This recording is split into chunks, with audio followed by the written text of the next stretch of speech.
Hello guys, मेरा नाम रजत श्रीवास्तव है और आज की इस वीडियो में हम देखने वाले हैं कि हमको किस तरीके से आईबीपीएस क्लर्क मेंस की प्रिपरेशन करनी चाहिए और हमें किन किन चीज़ों को ध्यान में रख के इसकी पूरी स्ट्रेटेजी अपनी बनानी चाहिए।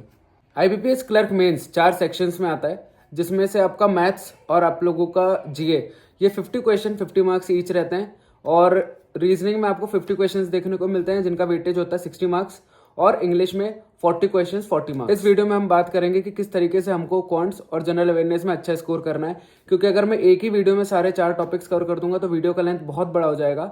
उससे अच्छा कि मैं 2 वीडियो आप लोग को बना के दे रहा हूँ, जिसमें से हम इस वीडियो में 2 पार्ट्स के बारे में बात करेंगे और अगले वीडियो में बचे हुए 2 पार्ट्स के बारे में बात करेंगे। तो सबसे पहले बात करते हैं क्वांट्स की। क्वांट्स में आपको सबसे ज़्यादा क्वेश्चन डेटा इंटरप्रिटेशन के ही देखने को मिलते हैं। उसके बाद आपको थोड़े बहुत क्वांटिटी कंपैरिजन से मिलते हैं Q1 Q2, जिसमें आपको अलग अलग Q1 में अलग एरिथमेटिक का टॉपिक मिलेगा, Q2 में अलग एरिथमेटिक का टॉपिक मिलेगा। उस तरीके से आपका Q1 Q2 का रहता है, प्लस आपके 5 सिंप्लीफिकेशंस रहते हैं और वो 5 सिंप्लीफिकेशंस आपके एक एक लाइन बराबर के होते हैं, जिनमें बॉर्ड मास की एप्लीकेशन यूज होती है। डेटा इंटरप्रिटेशंस में आपको बार ग्राफ मिल जाएगा, पाई चार्ट मिल जाएंगे और केसलेट मिल जाएगा, आपको मिसिंग डीआईज मिलेंगी। सो इस तरीके से आपका मैथ्स का 50 क्वेश्चंस कवर करते हैं। अब बात कर लेते हैं कि प्रिपेयर कैसे करना है। प्रिपेयर आप लोग यूट्यूब में बहुत सारे टीचर्स अवेलेबल हैं जो आप लोगों को ये सब करा रहे हैं। मैंने अपनी प्रिपरेशन के टाइम पे आशीष अरोरा सर का चैनल फॉलो करा था और उसी के साथ मैंने द कांस्टेंट गाइड का भी यूट्यूब चैनल फॉलो करा था। आशीष अरोरा सर आप लोगों को जैसे जैसे आपका पेपर का टाइम नज़दीक आने लगता है, वो आपके लिए बहुत प्यारे क्वेश्चंस लेके आते हैं डीआई से रिलेटेड। आपको उसमें क्वाड्रेटिक्स जो आने वाली होती हैं, नंबर सीरीज, वो आप अगर उनसे कर लेंगे आपको बहुत कुछ समझ में आने लग जाएगा कैसे करना है, क्या करना है। प्लस द कांस्टेंट गाइड के आपको डीपीपी जो डेली प्रैक्टिस पेपर्स आते हैं उनका लेवल्स बहुत प्यारा होता है, तो आप उससे क्वेश्चंस कर सकते हैं। घूम फिर के आपको नंबर स्कोर करना है ज़्यादा से ज़्यादा, कैसे भी आप करें। मैंने इन 2 टीचर्स को फॉलो करा था। इनके अलावा बहुत सारे सोर्सेस हैं, जैसे हर्षल अग्रवाल सर हैं, आपके कौशिक मोहंती सर हैं, बट मैंने इन दोनों को फॉलो करा था, इसलिए मैं आपको इन दोनों का बता रहा हूँ।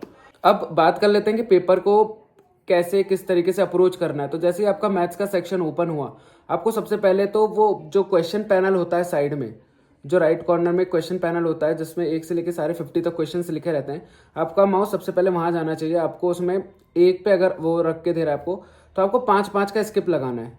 आपने 1 से, जैसे आप 1 पे हो तो आपको 5 पे जाना है, आपको देखना है क्या। अगर डीआई होगी तो वहाँ पे समझ में आ जाएगा 5 क्वेश्चंस की डीआई रखी हुई है, और अगर नहीं तो आपको समझ में आ जाएगा नंबर सीरीज या फिर सिंप्लीफिकेशन है। तो आपको ऐसे करके 5-5 का स्किप लगाना है। आपको वो क्वेश्चंस मार्क कर लेना है कि जो आपका स्ट्रॉन्ग पॉइंट है। फॉर एग्जाम्पल, अगर आपको सिंप्लीफिकेशन मिल गए तो या तो आप उसी टाइम उसको करते चलो, नहीं तो आप अपनी जो आपको रफ कॉपी दी जाती है, रफ कॉपी में साइड में लिख लो कि ये यहाँ पे 5 से लेकर 10 तक सिंप्लीफिकेशन है, या कुछ भी नहीं, फिर 5 to 10 ये मुझे अटेम्प्ट करना है। आपको अपनी कॉपी में लिखते चलना है कि मैं ये पार्ट अटेम्प्ट करूंगा इस पेपर का। इस तरीके से आपका क्वेश्चन पेपर आते ही सॉर्ट हो जाएगा कि मुझे सिर्फ मेरी प्लेइंग फील्ड इतनी है, मुझे यहाँ खेलना है इतनी चीज़ में। तो आप, अगर आपका पहले ही सॉर्ट हो गया कि आपको कहाँ क्या करना है, कैसे करना है, तो आप बाकी का जो रिमेनिंग टाइम है वो आप उसी में दोगे, ना कि आप ये ढूंढोगे बाकी के टाइम में बैठ के कि ये करना है, ये कैसे करना है, वो क्या करना है। नहीं, तो आप पहले शुरू के 5 मिनट लो, आराम से पूरे क्वेश्चन पैनल को विजिट करो, कौन सा क्वेश्चन कहाँ पे कैसे रखा हुआ है। आप साइड में अपनी कॉपी में सिर्फ इतना लिख लो कि मुझे ये पार्ट करने हैं। जैसे आप वो करने लग जाओगे, आपका कॉन्फिडेंस बढ़ता चला जाएगा। और कोशिश करना कि आप उस चीज़ पे पहले कर लो जिससे आपका कॉन्फिडेंस पकड़ता है, जहाँ से आपका कॉन्फिडेंस बूस्ट होता है। तो अब अगर वो चीज़ आप पहले करने लग जाए तो कॉन्फिडेंस बूस्ट होना शुरू हो जाएगा, आपका पेपर ऑटोमेटिकली आपके हिसाब से बहुत अच्छा जाने लग जाएगा। तो ये एक स्ट्रेटेजी है जो आप मेंस में फॉलो कर सकते हो, जिससे आपको गारंटीड रिजल्ट्स भी मिलने लग जाएंगे। तो आप लोग फॉलो करके देखिए इस स्ट्रेटेजी को अपने मॉक्स में। मॉक आप अभी तक, जैसे आप एग्ज़ाम से 1 महीने पहले मैं रिकमेंड करूँगा कि आप हाई लेवल के अब मत लगाइए। अब आप थोड़ा जो एग्ज़ाम लेवल है उसके मॉक्स लगाइए। फॉर एग्जांपल, आप टीबी के लगा सकते हैं, टेक्स्ट बुक आपको एग्ज़ाम लेवल प्रोवाइड करता है, तो आप वो लगाइए। एग्ज़ाम से 1 महीने पहले तक आप ऑलिव बोर्ड लगा सकते हो, क्योंकि आपको पता होना चाहिए हाई लेवल क्वेश्चंस भी कैसे आते हैं, क्या करना है, उनकी अप्रोच क्या होनी चाहिए आपके लिए। तो अगर आप हाई लेवल क्वेश्चंस लगाते हो ओबी से, तो आप कल को टेक्स्ट बुक के जो क्वेश्चंस हैं उनके लिए प्रिपेयर होते जा रहे हो। और एग्जाम से 1 महीने पहले हम में से कोई भी डिमोटिवेशन अफोर्ड नहीं करना चाहेगा, तो इसलिए आप एग्जाम से 1 महीने पहले टीबी पर शिफ्ट हो जाइए, टेक्स्ट बुक पर, और उससे पहले आप ऑलिव लगाइए। तो ये मेरी स्ट्रेटेजी थी जो मैंने फॉलो करी थी मेरे टाइम पे। आई होप आप इसको फॉलो करें, आपको भी रिजल्ट्स बहुत अच्छे मिलें इससे। अब बात कर लेते हैं सेकंड सेक्शन, जो कि हमारा है जीए आपके पास बहुत सारे मल्टीपल सोर्सेस हैं, बट लेकिन अगर आप एग्ज़ाम का वेट कर रहे हो प्री के बाद, कि जब मेरा प्री का रिजल्ट आएगा उसके बाद मैं स्टार्ट करूँगा, तो गाइज आप लोग बहुत बड़ी गलती कर रहे हो। ये मत सोचना, आपको पहले से ही जी को लेके चलना पड़ेगा, क्योंकि आपको पिछले 6 महीने कवर करने हैं। सो जैसे आपका अक्टूबर में एग्ज़ाम है, तो आपके पास अक्टूबर से पिछले 6 महीने के जीए कवर होने चाहिए। इतना आपका बैंड होना चाहिए कि मेरे पास यहाँ से यहाँ तक के पूरे हैं जीए।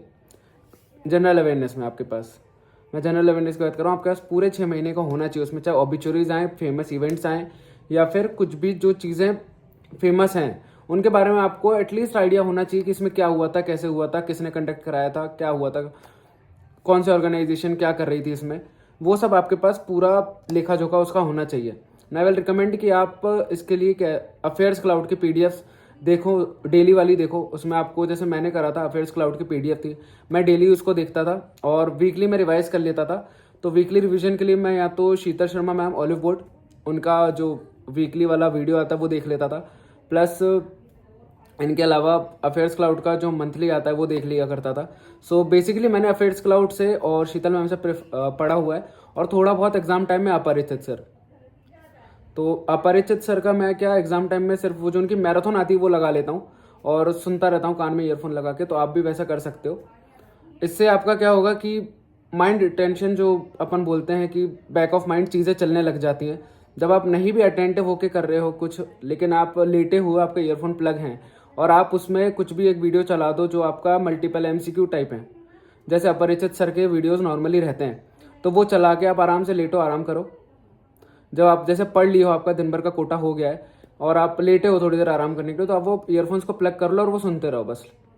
तो वो बैक ऑफ माइंड कहीं ना कहीं चीज़ें जाने लग जाती हैं। जब वो जाने लग जाती हैं तो आपको वहाँ पे एग्जाम में हेल्प मिलती है। आपको ऐसा लगता है कि जब आप वहाँ पे क्वेश्चन पढ़ते हो, कोई टर्मिनोलॉजी कुछ भी है, तो आपको बैक ऑफ माइंड में चलता है कि मैंने ऐसा कुछ पढ़ा हुआ है, मेरे दिमाग में इससे रिलेटेड कुछ ना कुछ है। तो आपको थोड़ा सा स्लाइट ईजी पड़ता है आंसर्स को पिक करने के लिए। तो वो एक मैं आपको बताऊँ, रिकमेंड करूँगा कि आप ये ट्राई करके देख लो। उसके अलावा आप अफेयर्स क्लाउड का डेली के पढ़ो, जो डेली क्लासेस आती हैं सुबह, आई गेस 7, 7:30, 8 के आसपास आ जाती हैं, वो आप लो डेली क्लासेस। और उसके अलावा शीतल शर्मा मैम के जो वीकली करंट अफेयर्स की यूट्यूब पे सीरीज़ आती है वो आप देख सकते हो। एंड उसके अलावा अपरिचित सर, आप रिमेनिंग आपका जो कवर करना है वो अपरिचित सर आपका कर ही देंगे। तो उस तरीके से आपका जीए अच्छा हो जाएगा। और स्ट्रेटेजी जीए की जो मैं करता था वो ये था कि सबसे पहले जैसे क्वेश्चन पैनल ओपन हुआ है, आपका सेक्शन ओपन हुआ है, क्वेश्चन पैलेट पे चले जाओ। आप सेलेक्ट करो, फटाफट आगे आगे जाओ, आपको जो बन रहा है मार्क करो। सबसे पहले आप उस पर मत जाओ। हम सभी अल्टप्पे मारते हैं, बट शुरू में मारोगे तो कॉन्फिडेंस कहीं ना कहीं ऊपर नीचे जाएगा। तो आप शुरू में कोशिश करो कि जितने बन रहे हैं मुझसे, जिनमें मैं श्योर शॉट हूँ कि मेरे पास अगर 50 क्वेश्चन हैं, मेरे को उनमें से 20-25 बन रहे हैं, तो मैं पहले उन्हें मारूँ। तो आप पहले वो 20 या 25 मारो, जो जितने भी आपको बनते हैं, कोई टेंशन नहीं है, 20 बने, 25 बने, 15 बने, 12 बने, 10 बने, लेकिन जो बनते हैं पहले उन्हें मारो। पूरे कर लिए, उसके बाद आप अपने रिस्क परसेंटेज पे खेलो कि ये वाला जो क्वेश्चन है, मैंने इसके 2 ऑप्शंस सुने हैं कहीं ना कहीं, मतलब केबीसी वाला खेल है 50-50 वाला, कि मुझे ये 2 में से डाउट है, तो उन 2 में से आप कोई सा भी अल्टप्पा मार सकते हो। लेकिन अगर आप यही काम स्टार्टिंग में ही करने लग जाओगे, तो जो आपका, आप सोचो, आप हाई ऑन कॉन्फिडेंस की जगह आप कितना लो चल रहे हो, कि आप स्टार्टिंग आपके दिमाग में कहीं ना कहीं चल रहा है कि मैंने सही नहीं किया है, मेरे दिमाग में यह है कि मैंने अल्टप्पे से ही स्टार्ट किया, तो आप कहीं ना कहीं पहले जंग वहीं पे हार जाओगे। तो वो नहीं करना है, आपको पहले अपने आप का कॉन्फिडेंस बढ़ाना है। वो आप तब बढ़ाओगे जब आपके पास एक पर्टिकुलर अमाउंट ऑफ क्वेश्चंस रहेंगे कि मैंने ये सही किए हैं। जब वो सही किए हैं तो वो चीज़ आपका इनडायरेक्टली और डायरेक्टली भी दोनों तरीके से आपका कॉन्फिडेंस बूस्ट करेगी। तो मैं रिकमेंड करूँगा आप लोग पहले अपना पूरा जितना आपको आता है क्वेश्चन पैनल में, जितने क्वेश्चंस आते हैं, भले ही वो नो मैटर कितना भी काउंट है, 10, 12, 11 जितना भी है, पहले वो मार लो जो बनता है। मारने के बाद जितने आपके हो गए सारे आंसर्स टिक करने के बाद आप साइड में आओ, अपना देखो कि अब जो बचे हुए पैटर्न हैं, बचे हुए क्वेश्चंस हैं उस पूरे क्वेश्चन पैलेट में, उनमें से आपको किस में ऐसा लग रहा है कि मैं 50-50 श्योर हूँ कि इन दोनों में से कोई एक होना चाहिए, उस पे जाओ। अगर लगता है कि हाँ इन दोनों में से कोई एक है, उसको आप मार्क करो और आप सेव करके आगे जा सकते हो। आप ऐसे क्वेश्चंस पे मत टारगेट करना जिनमें आपको नहीं पता, आपको उसके बारे में टर्मिनोलॉजी आपने कुछ सुना भी नहीं है। कि मेरे को इस पर्टिकुलर क्वेश्चन के बारे में ज़ीरो आइडिया है, लेकिन फिर भी मैं उसमें आंसर टिक करके आगे चला गया, तो वो गलती गलत होने के चांसेस सबसे मैक्स हैं उसमें। कम से कम एटलीस्ट वो जो 50-50 वाला है उसमें गलत होने के चांसेस भी 50-50 हैं, या तो सही होगा या तो गलत हो जाएगा, लेकिन एटलीस्ट हमें पता है कि सही होने के चांसेस हैं। यहाँ जिसके बारे में हमें ज़ीरो पता है, कुछ भी नहीं पता, कुछ पता ही नहीं, फिर वो सही क्या होगा गलत क्या होगा।